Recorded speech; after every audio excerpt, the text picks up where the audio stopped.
Mambo katika jamii ambayo yanatakiwa kupigiwa kelele yako mengi sana. Yes. Kwa nini mliwaza watoto? Pengine kuna jamii umeshawahi kuipita ukakutana na hiki kisa? Yes. Katika tumesema kwamba kuna kituo kimoja ambacho tuliendaga Pwani. Yes, Pwani, ambacho chenyewe kilikuwa kinakusanya tu watoto wa aina hiyo. Kikupa challenge. Yes, kikatupa challenge, lakini katika vituo pia tunaopita wale watoto unakuta wazazi wao wamefariki, ni yatima, wanakaa kwa mjomba.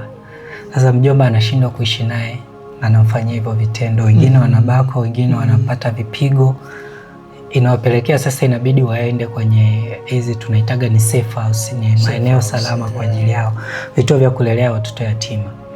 Sasa tukao tunawaza, je, tutaishia tu kwamba kuwatunza hawa watoto? Tutaishia tu kuelezea matukio yaliyowatokea badala ya sisi tunaweza tukazuia hili jambo? Inamchukua nini mjomba wake kuweza kukaa na huyo mtoto kwa upendo tu kama anavyokaa na watoto wengine? Unakuta mke wa mjomba ambao kwa sehemu kubwa ndio watu ambao wanalalamikiwa sana.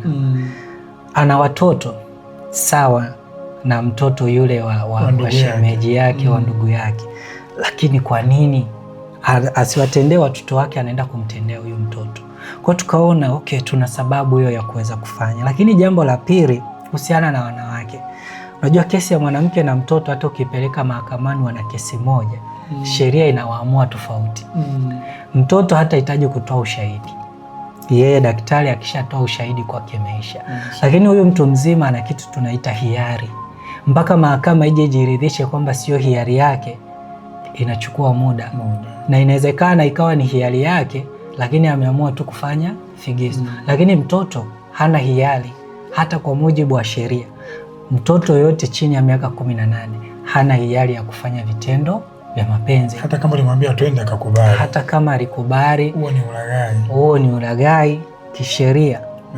Tayari yule mtoto hana hiari ya kuamua mpaka atakapofikisha miaka 18. Kisheria mtoto hana haki ama hana hiari ya kuamua jambo lolote.